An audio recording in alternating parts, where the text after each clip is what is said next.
प्रणाम मित्रों। आज मैं एक विषय पे बात करना चाहूँगा जो विषय बहुत अजीब है। और वह इसलिए अजीब है कि हम मित्रों अक्सर सुनते रहे हैं कि ध्यान से ज़्यादा महत्वपूर्ण कुछ भी नहीं है। तो मैं ये बताना चाहूँगा कि ध्यान से भी ज़्यादा महत्वपूर्ण क्या है। ऐसा मित्रों आपने भी देखा होगा, बहुत जगह देखा होगा कि बहुत से मित्र वर्षों से ध्यान कर रहे हैं, बहुत वर्षों से ध्यान कर रहे हैं, लेकिन इतने वर्षों से ध्यान प्रक्रिया करने के बाद भी, ध्यान विधियां करने के बाद भी आज वे वहीं के वहीं हैं जहां वे कुछ समय पहले थे, कुछ वर्ष पहले थे। ऐसा क्यों है? जबकि वो ध्यान कर रहे हैं, प्रतिदिन विधि बताई है वैसी कर रहे हैं, लेकिन फिर भी वे वहीं पड़े हैं जहां वो पहले थे।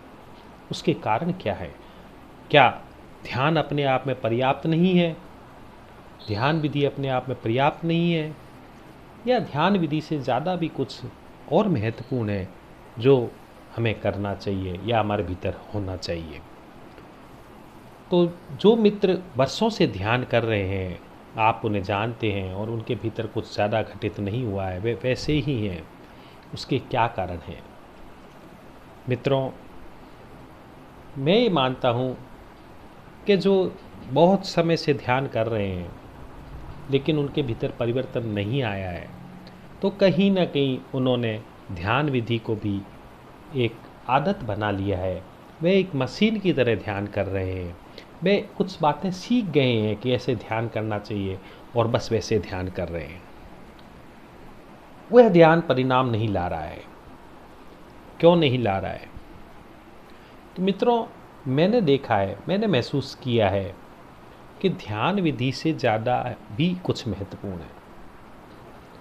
और वो क्या महत्वपूर्ण है? मेरा मानना है मित्रों कि ध्यान विधि से ज़्यादा महत्वपूर्ण है आपके भीतर ध्यान के लिए प्यास जगे। आपके भीतर ध्यान के लिए एक प्यास हो, रुआ रुआ आपका ध्यान सत्य को जानने के लिए, परमात्मा को जानने के लिए व्याकुल हो।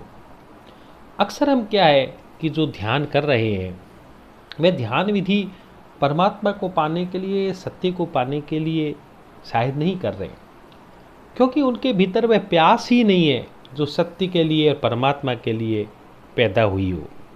वह प्यास नहीं है तो वे ध्यान विधि से ज़्यादा शांति चाहते हैं, कुछ आनंद चाहते हैं, कुछ मनोरंजन चाहते हैं, कुछ पर्सनैलिटी डेवलप करना चाहते हैं, अपनी व्यक्तित्व को निखारना चाहते हैं। उनके बहुत से अन्य उद्देश्य हैं जिसके लिए वे ध्यान कर रहे हैं।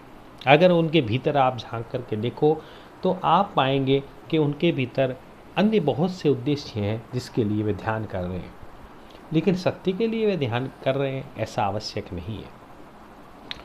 तो ध्यान तब फलित होता है मित्रों, ध्यान विधि तब काम करनी प्रारंभ होती है मित्रों, तब आपके लिए, उस ध्यान विधि के लिए आपके पास एक पृष्ठभूमि तैयार हो। और पृष्ठभूमि क्या है?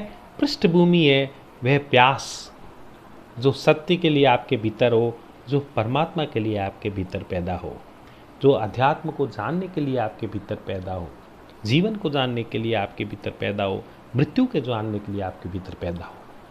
यह अगर प्यास आपके भीतर पैदा होती है तो उस पृष्ठभूमि में अगर आप ध्यान करें तो वह जल्दी से ही खिल जाता है, बहुत जल्दी खिल जाता है। और अगर वह पृष्ठभूमि तैयार नहीं है तो आप ध्यान विधि आप कितना भी कर लें, वह केवल उस सीमा तक काम करेगी जिस सीमा तक आपके भीतर प्यास है। तो प्यास महत्वपूर्ण है मित्रों, सबसे ज़्यादा महत्वपूर्ण है, ध्यान से भी ज़्यादा महत्वपूर्ण है सत्य के लिए प्यास।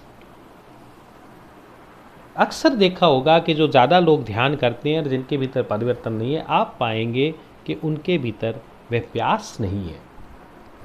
तो प्यास कैसे पैदा की जाए? प्यास हमारे भीतर कैसे पैदा हो, वह इस पर भी हम विचार करते हैं। मेरा मानना है मित्रों कि प्यास पैदा होगी आपकी जीवन शैली से। आपका जीवन की जो दिनचर्या है, वह आपकी दिनचर्या में आप क्या महत्वपूर्ण मानते हैं, उससे आपके भीतर प्यास पैदा होगी। आपको अगर यह बात समझ में आ गई कि ध्यान बहुत ज़रूरी है, यह जीवन आपका व्यर्थ है। यदि ध्यान की शांति, ध्यान का आनंद आपको उपलब्ध ना हो तो यह जीवन व्यर्थ है। तो आप अपना अधिकांश समय ऐसे सत्संग में बिताएं, ऐसे लोगों के साथ बिताएं जो इस यात्रा के राही हैं, इस यात्रा के साथ आपको चलते हैं और इस यात्रा में आपको आगे बढ़ाते हैं। ऐसी चर्चाओं में आप उतरें, ऐसे सत्संग में आप उठे बैठें जहाँ सत्य की बात होती हो। सत्संगी मित्र अगर आप राजनीति की बात कर रहे हैं, सत्संगी मित्र आपके खेलकूद की बात कर रहे हैं, सत्संगी मित्र यदि आपके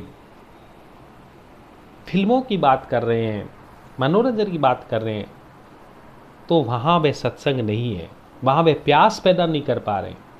हम अक्सर क्या है कि सोचते हैं कि कुछ भी बात कर लीजिए, होशपूर्वक कर लीजिए, वह भी ध्यान में ले जाती है।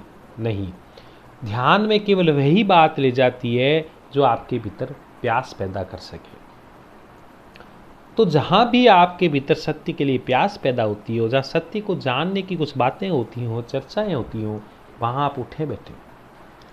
बहुत से साधक मित्र, सन्यासी मित्र ऐसा मान बैठे हैं कि चर्चाएं व्यर्थ होती हैं, विचार व्यर्थ होते हैं, बातचीत व्यर्थ होती है। ऐसे लोग भी हैं जो कहते हैं कि ये सब बातें व्यर्थ हैं, केवल ध्यान करना चाहिए। तो ऐसे लोग भी क्लोज्ड हो जाते हैं, बंद लोग हैं ऐसे लोग। मैंने देखा ऐसे बहुत से लोग बहस करते हैं कि भाई चर्चाओं से क्या होगा, विचार से क्या होगा, हमें तो निर्विचार में जाना है, हमें तो ध्यान को समझना है। तो अगर आप विचार को ही का ही सामना नहीं कर पा रहे हो, आप चर्चाओं में भी आप भाग रहे हो, पलायन कर रहे हो, तो ध्यान के गहरे तलों में आप कैसे उतरेंगे। तो चर्चाएं भी, ऐसी चर्चाओं में आप सम्मिलित हो जाइए। चर्चाएं बुरी नहीं है, जो चर्चा प्यास जगाती है, जो चर्चा आपको ध्यान के लिए तैयार करती है, वह चर्चा आपके लिए बहुत उपयोगी है। और यदि एक बार आप समझ गए कि ध्यान जरूरी है तो ऐसा नहीं कि आप भूलेंगे नहीं है, आप कल भूल जाएंगे उस बात को, फिर परसों आपको फिर याद ही नहीं रहेगा ध्यान। इसलिए बार बार ऐसी चर्चाओं में, ऐसी बातों को सुनिए, ऐसी चर्चाओं को सुनिए जहाँ ध्यान की बातें होती हों, ध्यान की चर्चाएं होती हों। तो मित्रों, कुल मिलाकर के मेरा कहने का तात्पर्य इतना ही है कि ध्यान से भी ज़्यादा महत्वपूर्ण यह है कि आपके भीतर ध्यान की प्यास जगे। और जैसे जैसे आपके भीतर ध्यान की प्यास जगेगी, तब आपके भीतर ध्यान की विधियाँ असर करना प्रारंभ करेंगी।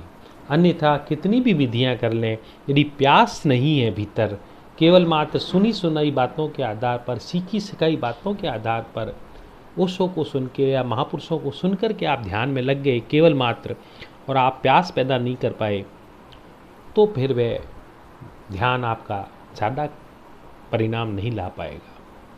यह मेरा मानना है, मेरे अनुभव हैं, मैंने शेयर किए।